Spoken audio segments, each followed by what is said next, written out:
My name is Dam Doan. I am from Vietnam. I was born and raised in Vietnam and came to the United States in 1970 as a student.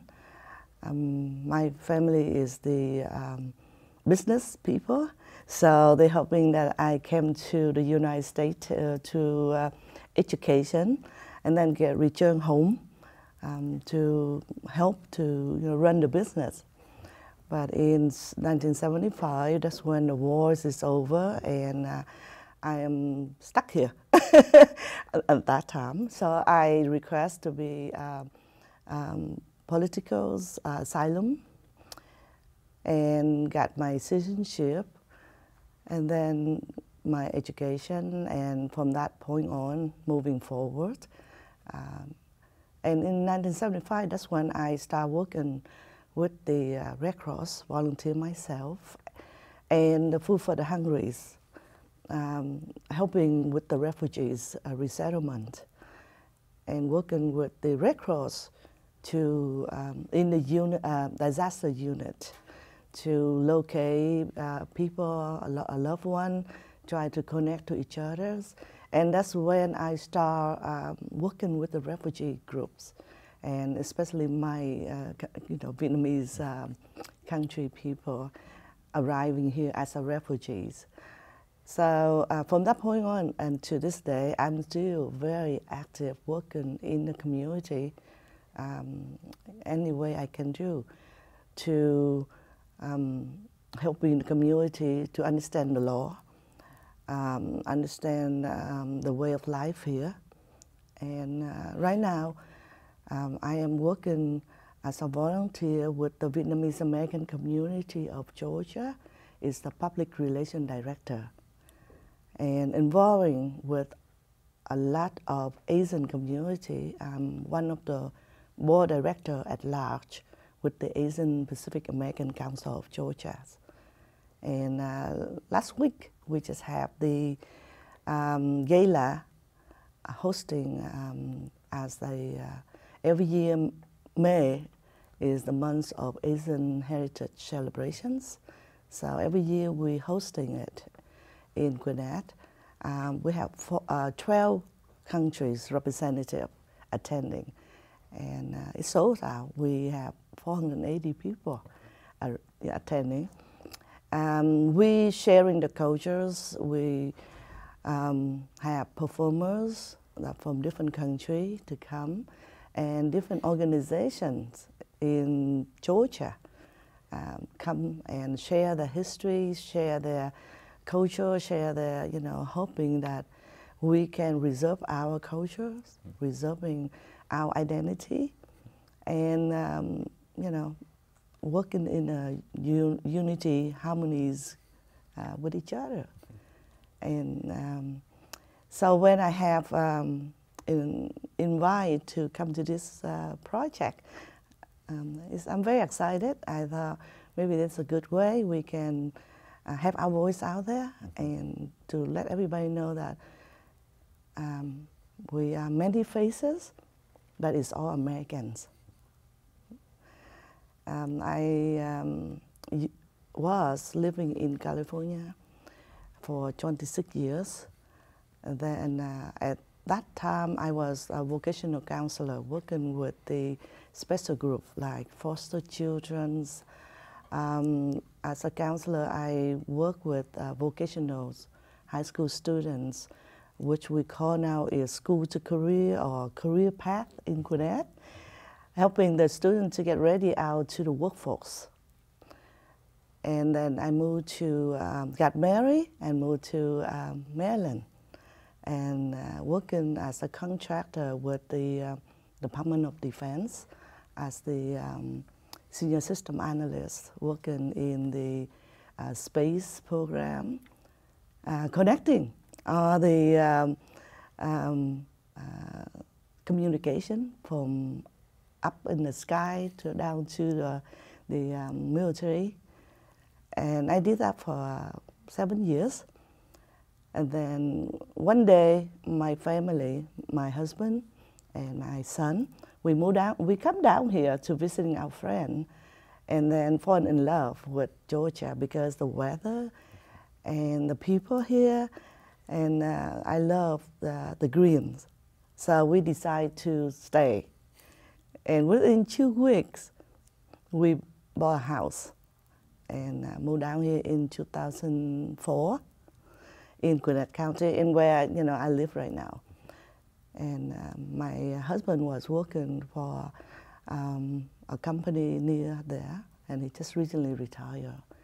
My son, his name is Dam Doan, and he just finishing his 2nd years in Georgia State, and he majored in music technologies, something new.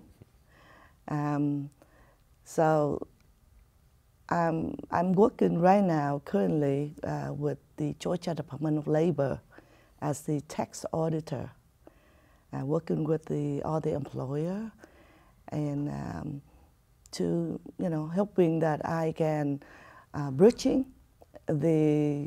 between the department law and my community, all the Asian community, to let them know, to educate them what they should do and what they should not do.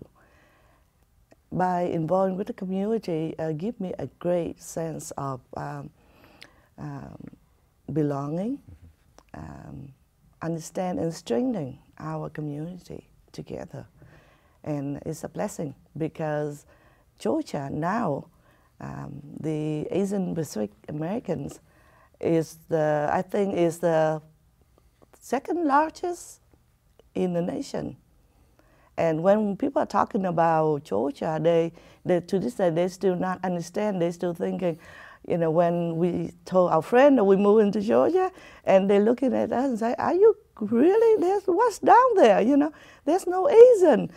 And when I arrived there from 2004 to now, we are really, rising, and more.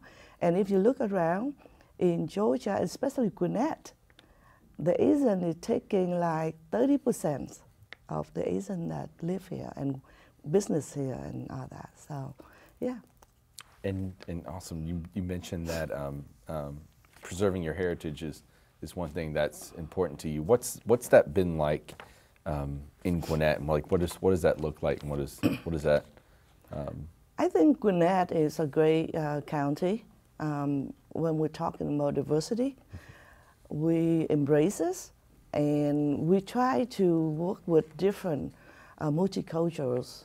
And I know that for the past several years, in Gwinnett, right here at the county, we're hosting the multicultural heritage. And I think we do more and more, and inviting more groups coming in. And with the Gwinnett, I think we have like over 34 groups or so that working with each other. And when we working with each other, there's a balance. We embraces all the cultures, all the heritage, religious. There's no boundary, and which that is the most beautiful thing that you can see. And everybody say American is the melting pot or something. To me, no. American is like a bowl of salad. Everybody bring their own ingredient, their own spices, their own taste and all that, and we all mix it in there, and everybody enjoying it. So, and Gwinnett is trying hard to do that. Try to embrace, try to find out who out it we're missing out there, and inviting them to come in. And that's, I think it's so beautiful. Yeah. And that's awesome. Just going back a little bit, I know you said you initially came to America in the 70s, and I know the country has changed a lot since then. What were some of the differences from when you first moved here in the 70s to when you moved to Gwinnett in 2004? I came to California during that time, and at that time I was junior highs and as an 8th grader, but because I don't speak the language, And during that time, I don't think they ever heard of bilingual programs, okay? My own experience, looking back, is kind of scary because they don't know what to do with me. I am the only Asian in the school and don't speak the language, okay? So they don't know what to do with me. They put me in a special ed program. I mean, severe disability class that for 6 months because they don't know what to do with me because of the language barriers. And so, but you know, it's a blessing because I have one teacher that care, and she determined to help me with it. And within 6 months, I am able to understand somewhat and can communicate. She called me every single day at home and when I come home and talk to me so I can listen the tone and the sound, because when you face-to-face is different, but when you in the telephone, and in the old time, you know, telephone is not like now. So she taught me that, and then I have to take like 3 French class, because, you know, during that time, Vietnam, we have to take French as our second language there. So I have to take 3 different classes. And the funny thing is, my French teacher is German. So he has a very strong accent for me. But by doing that for that 1 semester, then I'm ready to move into high school. And even in high school, they still don't have bilingual program. And but I able to survive, and I think it's individuals. When you here by yourself, I was lucky to get what you call like adopted by American families that friend with my families, and so I stay with them, and I take anything. I took classes. You name it. I don't want to waste my time, and because I didn't have friends, so I take classes at night and during the summer, and during my junior years, my counselor called me in and say, "Would you like to graduate this year?" And I said, "Yeah, why?" She said, "You have more credit than anybody else." So I graduated in '74 as a junior.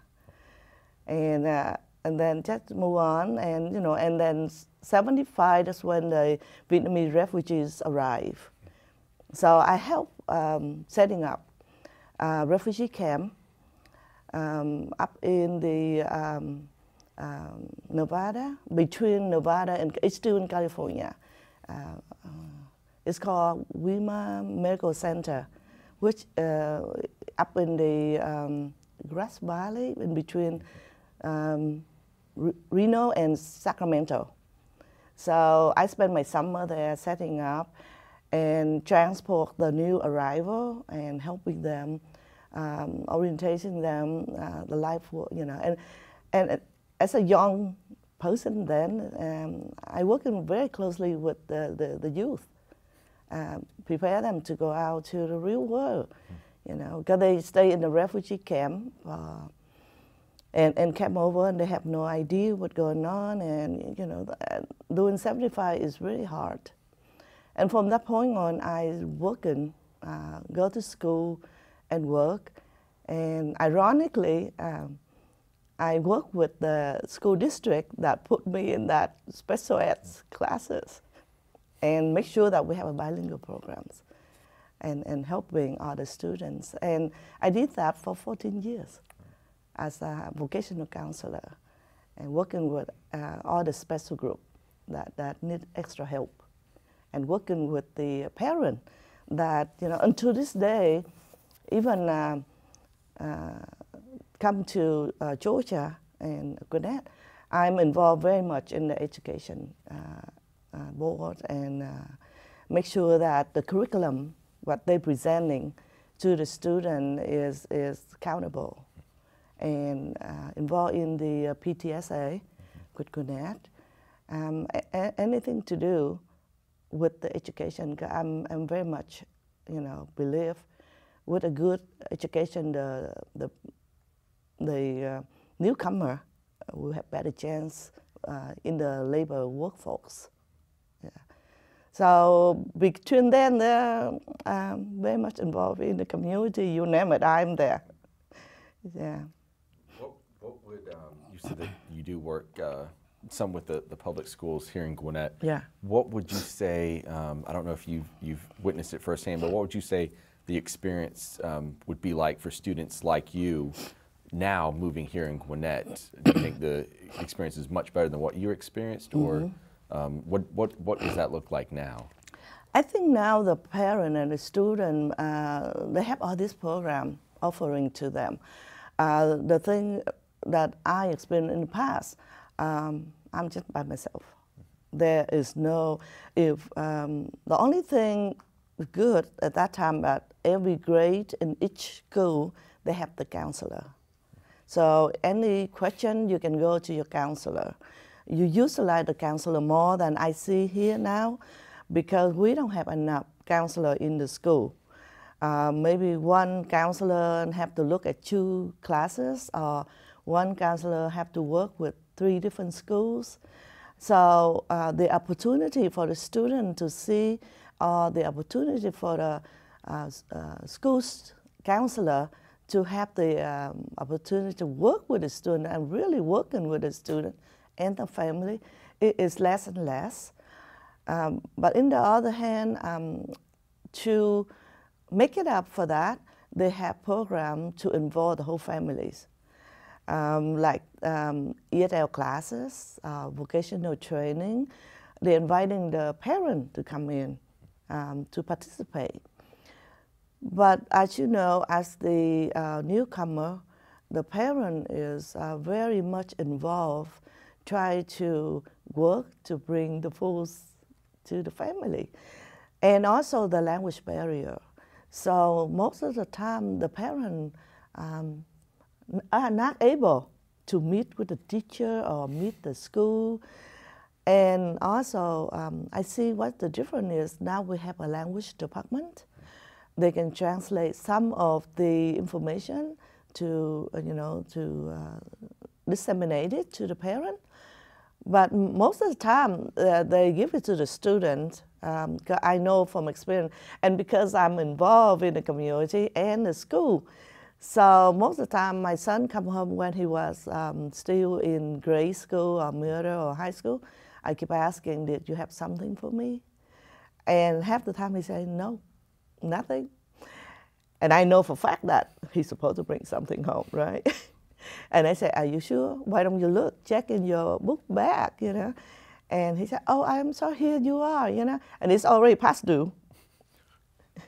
So, and that's another thing that communication with the parent, I think we need to look further, how can we do that?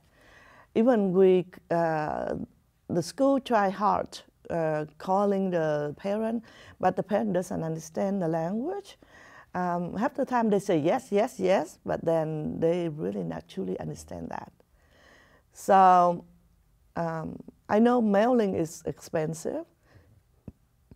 So maybe we can have like once a month meeting with just the parent, no threaten. Because in our cultures back in Vietnam, if the parent got caught by the school, that means your son doing something wrong, or your daughter is misbehaviors, or the grade is bad. So they shy from that. So we need to maybe go into the community using their public media. They have newspaper, they have radio, TV. Maybe we can go in there and using them. And I'm pretty sure that they will working with us for maybe no cost or maybe just a minimum. That way, maybe once a month we can do a communications. Go up there. Maybe the media like you in the Gwinnett can go in there and talk and let them know what up next, what's going on, so the parent know. Because I attending a lot of parent conference, school open house and all that. And I would say only 30% of all race, not just, my community, that able to come. So maybe we need to work it out, like, maybe holding more than just after school, maybe before school, or maybe on Saturday, when the parent, they can pick the one that they can come and all that. So yes, we improve a lot in the communications, and we offer a lot of programs for the whole family, which is good. And I understand now in Gwinnett, we're doing a career path, which is great because not every student is a college ready. So, or they want to test the water before they go into, a degree. Or maybe because the family economic, they cannot afford to attend it at now. So they want to go out and get a job, working for a couple of years. I see that a lot in my community now. They went out after school graduation. They went out and worked for a couple of years and then come back and finish their school. And so with the new project that we doing right now is a career path, teaching the student career ready. So when they're finishing high school, they know what they're doing, they want to pursue that, or they at least had the experience so they can attending the college and get the major correctly, so they don't change around and wasting their time and waste their own money, Mm-hmm. So I think that's a good way to do also. I'm using my experience from the past and living here to see what else can we do in the community, and encouraging the leaders in the community or the community to voice and share their experience, share or voice what they need and ask for it. Because in the Asian community, we're very bashful. We don't ask. And we don't want to stir up something that we are afraid that not going to be good later on, or they will pointing at you and say, see what you did. So yeah, and in this country, we have a lot of, we still have to learn, especially the Southeast Asian community. We are newcomers. Even we've been here 43 years, we're still a newcomer. We're still learning every single day. So yeah, there's a lot of work out there. Do you want to touch a little bit on your work you're doing right now as communications director for your organization?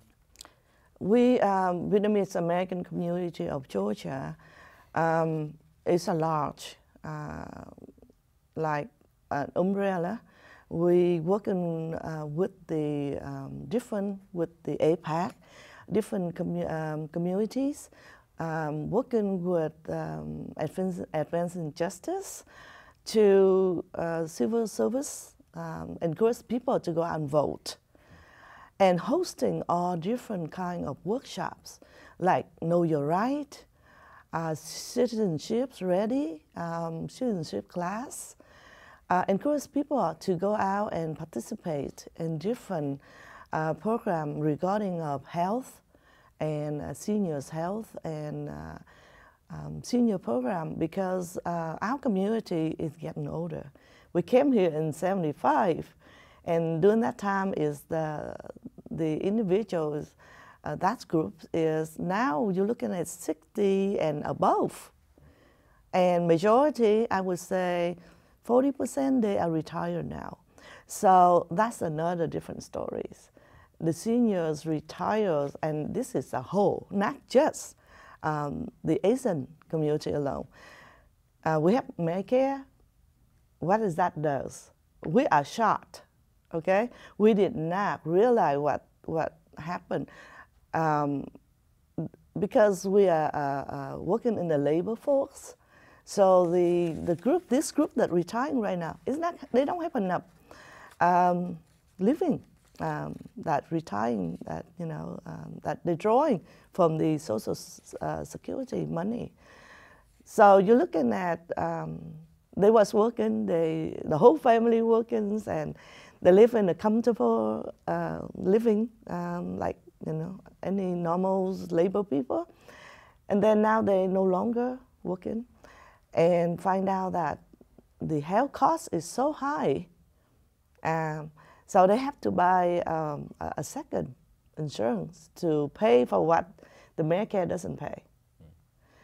And yes, they in that cross line that they're not qualified because they're maybe $5 over. They're not qualified for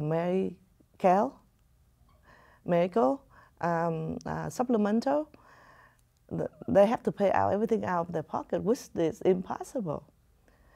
So that is something that's alarming, okay?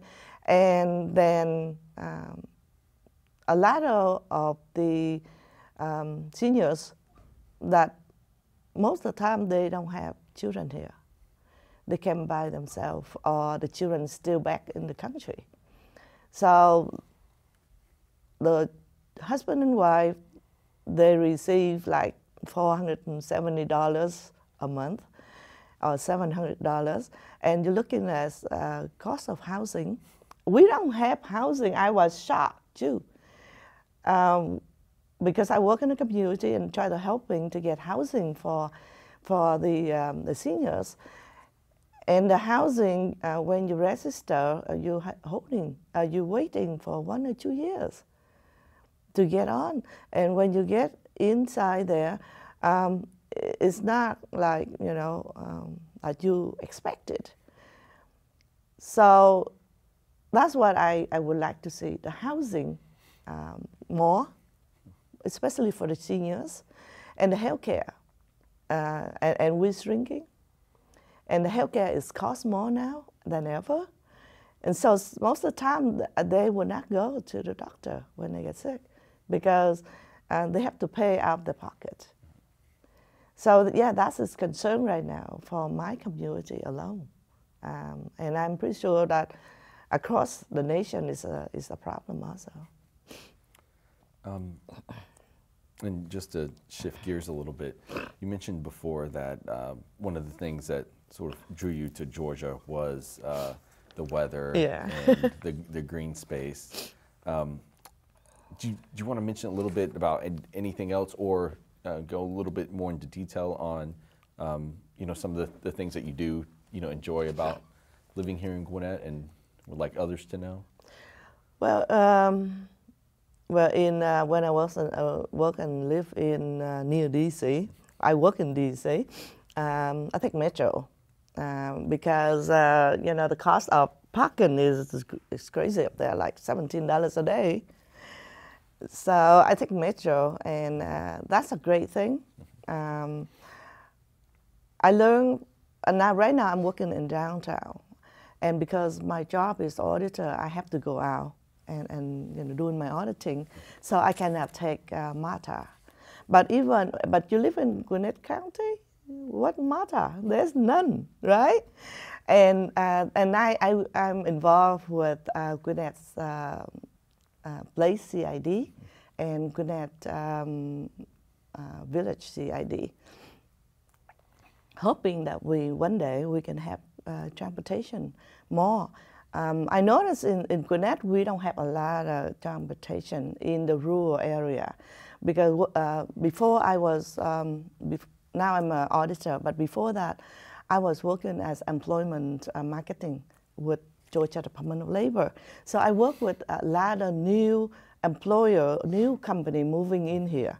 So I'm helping them to set up a hiring process, helping set up a job fair, and anything about marketing for the employer to assist the employer and the job seekers to matching them together. And I did that, and I love it and enjoy that. And by doing that, I learned a lot. The company come here, and especially in Gwinnett, we have workers in our county that couldn't get there. because you know a big company they're not in the city. They have to move out, you know, like up in Jackson or different county or outside of Gwinnett, or even in Gwinnett ourselves. We have there's a like on 316. There's a lot of land up there and all that. People cannot get there to work because the bus line is not everywhere either, and they take longer to be there. So if you miss one, yeah, it takes you probably afternoon to get there. So that is one thing that I'm working with Gwinnett's Place CID and Gwinnett Village. That you know we need transportation. I think that's the priority. If we want productive, we want life, you know, anything at all, we need to do that. And so I think we're in the process, but I don't know how long and where. I know we have several places that we're looking at it, and I'm very happy to see that it's in the process, and hopefully that by 2020 we will have better transportation for our folks here in Gwinnett. And also the languages that we need to work with law enforcement also. Back in California, because we are so diverse up there, over there. So we have all the law enforcement, different big city, they have different languages in there. Like they stop you, and you sit there and you don't know why, and because of your language barrier, they can tell you, but you don't understand. And then they ask you to sign, and you don't know, should I sign? If I don't sign, what happened to me? So that is something that the Vietnamese American community of Georgia, we do, to know your right, you know, what you need to do. And so we have that translate in different languages. I think like in the state, the top 5, if you have a certain population and you in that top 5, then the language will have it. And I would like to see that in Gwinnett also. Like when the law enforcement stop you, he will have a tablet or a piece of paper and pointing at and ask, okay, what language do you speak? If they don't speak the language. And I say, you got stopped because your light tail is not, you know, operate. You know? Mm-hmm. You need to go and I give you, you know. So in California, we have all that. We have all that. And I was involved very early when I was working with the refugee camp, involved in the translate the driver license test so the people understand. And I know that every year we have a difficult because some others lawmakers try to make Georgia is the English language only. So every year we have to challenge that. You know, not everybody, even the regulars English speaker born in this country, but if they don't have education, you know, to read something and be comprehensive, it's a difficult too. Because working with Georgia Department of Labor, I got first-hand experience when in 2005, when we have Katrina, that folks coming up here, and we're helping them to fill out the application so they can receive their unemployment benefit. And I was shocked. I would say a lot of these individuals don't pass 3rd grade. They couldn't even read the application or even answer any questions. So yeah, so when you say English the language only, I don't think it's right because we come here, we have a second language. Even I speak English with you right now, but doesn't mean I understand everything or I know everything. So if I'm comfortable with my first language, why not? It's more safe for people on the road. So every year we have a challenge on that one. But go back to Gwinnett, yeah, transportation and housing. I think that's the big issue that we need to deal. to work out and help, because my own community, it's a great group of people that live in Gwinnett, and we don't have housing here. I was helping others, elders people, and by the time I found out that they take application, I went over there and they say, I'm 1 day late for application. So I said, okay, when is the next application? She's saying, not until 2 more years, because people are on the waiting list. So what do you do in 2 more years? So yeah, there's a lot of issues that we need to deal with, a lot of issues that we need to look at it closer, you know. And I hope that all the representatives of the county are working harder and find a solution for that. Awesome. Anything else you would like to add? I don't know if you want to, whether you're speaking to members of new members to your community, or people that have lived here all their lives. What would you say? Or I guess what would you say to individuals that maybe have lived here in Gwinnett their whole lives, and now there's there's so many people from all around the world moving here? What would you like them to know? I believe America is the country that everybody coming here for whatever the reason. For the refugee, they come here because they feel safe. And for the business people, this is opportunity. And for others is, united, want to test the water. So whatever the reasons you are here or born here, one of your ancestor was from somewhere, okay? So embrace that, and open your heart, and then help, your fellow man, your new neighbors, new parents, helping them reach out. I think that's one thing about American built on is volunteers, and I very much believe in that. Without the volunteers, we're not going to get where we are right now. Stop discrimination, share information, and lend a hand. Come helping with the lawmaker. Help them to understand why are we here, and stop anti-races or religions. We are under one God. Doesn't matter which God call or anything. I very much believe that.